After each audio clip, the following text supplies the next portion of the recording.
Merci d'être avec nous sur Burkina Info. Je reçois sur ce plateau Apollinaire Singiki. Il est le secrétaire général du WAP. Le WAP, c'est le West African Power Pool en anglais. En français, c'est le système d'échange d'énergie électrique ouest africaine. Bonsoir, monsieur Ki, et merci d'avoir répondu présent à notre invitation. Bonsoir. Alors, après Dakar en 2015, vous vous êtes retrouvé à Ouagadougou ce 11 novembre pour examiner et adopter le rapport d'activité du secrétariat général de l'UEOA, celui de l'auditeur interne sur les états financiers de l'année 2015. Également, vous vous êtes penché sur des recommandations issues des dernières réunions du Conseil. Alors, d'abord, quelles ont été ces recommandations? Oui, les recommandations, merci d'abord de nous recevoir sur votre plateau. Alors, cette assemblée générale, 11e assemblée générale tenue à Ouagadougou, donc a eu à se pencher sur 4 recommandations qui ont trait au fonctionnement même de notre institution. Et ces recommandations traitaient de la l'affiliation, les conditions d'affiliation. Aussi, il y a un type d'affiliation qu'on appelle les membres observateurs qui n'étaient pas définis. Et aussi, nous avons eu à traiter des questions financières également. Voilà, les recommandations avaient trait à ça. Voilà. Alors, ce sont les États qui sont membres du WAP, ou ce Euh, sont les structures qui... Disons que le West African Power Pool est une création des Ok, chefs d'État. des chefs d'État. Des chefs d'État du sommet donc des chefs d'État de la CEDEAO. Donc, c'est une institution spécialisée de la CEDEAO, donc chargée des questions d'électricité de la sous-région. Les membres sont les sociétés d'électricité de la CEDEAO. On devient membre quand on le veut, on soumet une candidature qui est donc examinée, acceptée ou refusée. Et nous sommes des sociétés publiques, des sociétés privées, des sociétés de transport d'électricité, de production d'électricité ou des sociétés verticalement intégrées comme la Sonabel. Et nous sommes au jour d'aujourd'hui 29 sociétés 29 membres du sociétés. WAP et qui sont issus des 14 pays continentaux de l'Afrique de l'Ouest. Alors, il a été clairement énoncé que la plupart des États de la sous-région sont confrontés à un déséquilibre entre l'offre et la demande en matière d'énergie. Alors, quelle est votre appréciation sur justement... Oui, justement, si nous avons été créés, si la CEDEAO a pensé à créer une institution comme ça, c'est parti d'un constat que non seulement les pays, tous les pays pratiquement étaient confrontés à un problème du service de l'électricité. La quantité n'était pas ça, n'est pas ça, et la qualité non plus n'est pas ça. Et le deuxième élément de ce constat, c'est que quand on fait le point des ressources d'énergie électrique dans la sous-région, on voit que les ressources sont suffisantes jusqu'à 2035 au moins pour couvrir les besoins. Donc on a suffisamment de ressources. Malheureusement, il y a problème. Donc les chefs d'État ont décidé de partager ces ressources-là entre les pays. Donc les pays qui sont excédentaires pourraient partager leur potentiel avec ceux qui n'en ont pas. Et pour faire cela, c'est d'abord développer ces ressources, c'est-à-dire les sources de production, et ensuite créer des lignes d'interconnexion pour permettre donc à ces énergies, ces zones excédentaires de pouvoir exporter leur production vers les zones qui en ont besoin. Et c'est ça donc qui fait que des pays comme la Guinée, qui ont un potentiel largement au-delà de leurs besoins, pourront vendre leur électricité à d'autres pays, mettons Burkina, Mali et d'autres. Justement, on parle d'interconnexion avec les pays voisins, entre justement les pays qui sont en réseau.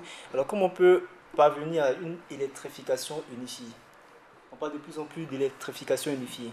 De quoi s'agit-il et puis comment peut-on en arriver à Ok, cela? on dit, pour être exact, on dit intégrer les réseaux nationaux Ok, dans un marché unifié. ok, C'est-à-dire dans un réseau unifié, un marché unifié. Les réseaux nationaux, s'il n'y a pas d'interconnexion, vous aurez le Mali qui a son réseau national, le Burkina qui a son réseau national, la Côte d'Ivoire, vous voyez des systèmes séparés.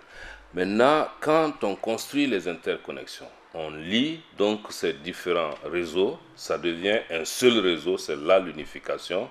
Et donc dans ce réseau-là, nous avons donc, on peut donc organiser le commerce de l'électricité. Et c'est ce réseau que nous sommes en train de construire avec les interconnexions.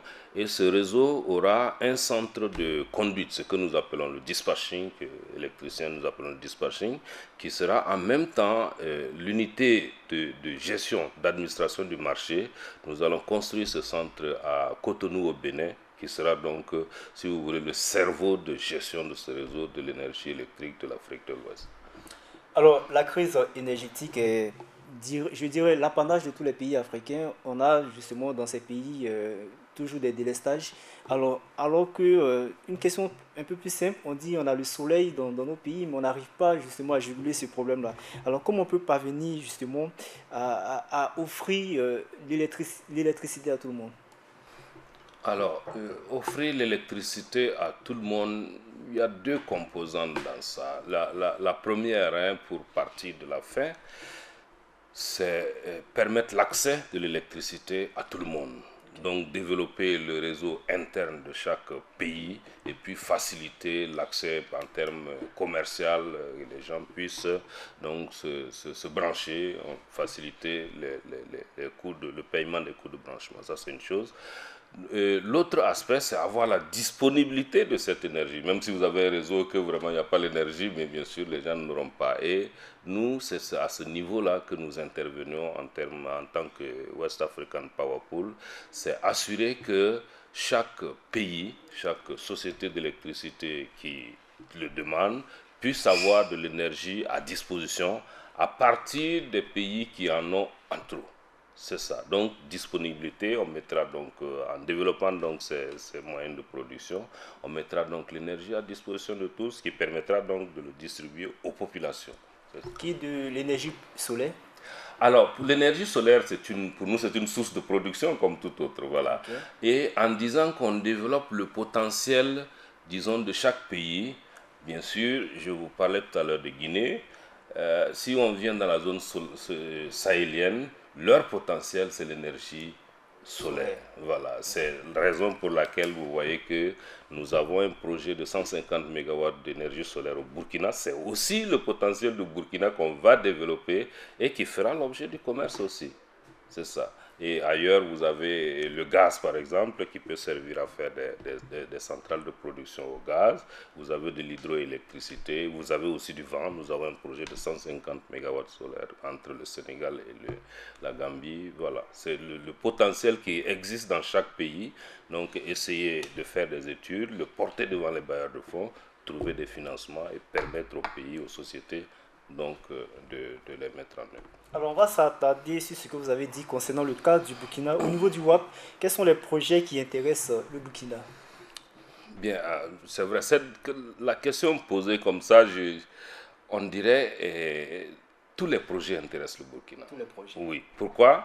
Parce que si j'ai 500 MW que je veux développer en Gambie et qu'un jour le Burkina peut l'acheter, les 500 MW, voilà, intéresseront, voilà. Donc, d'une façon générale, si vous voulez, tous les projets intéressent tout le monde. Maintenant, ceux qui sont directement liés au Burkina, je crois, une dizaine, parce que c'est très difficile de faire, la séparation, parce que vous pouvez faire un projet entre le Mali et le Sénégal, une ligne d'interconnexion qui va permettre en fait au Sénégal de faciliter le transit d'énergie jusqu'au Burkina. Entre la Guinée et le Mali que nous sommes en train de faire, une ligne que nous sommes en train de développer, et cette ligne permettra certainement à terme d'avoir de l'énergie au Burkina, parce que nous avons un projet aussi entre le Burkina et le Mali, donc c'est comme si le Burkina était lié, voilà.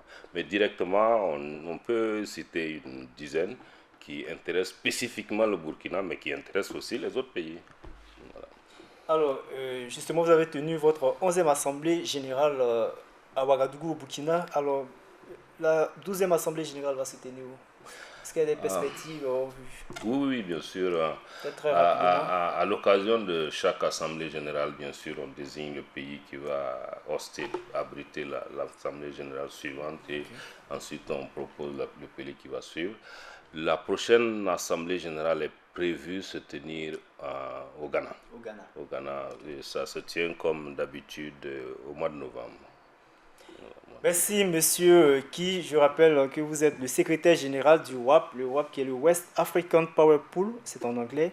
En français, c'est le système d'échange d'énergie électrique ouest-africaine.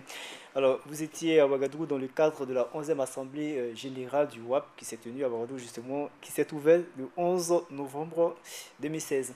C'est la fin de cet entretien. Merci d'avoir répondu présent à notre invitation. Merci, chers téléspectateurs, de l'avoir suivi. On se donne rendez-vous la semaine prochaine pour un autre entretien.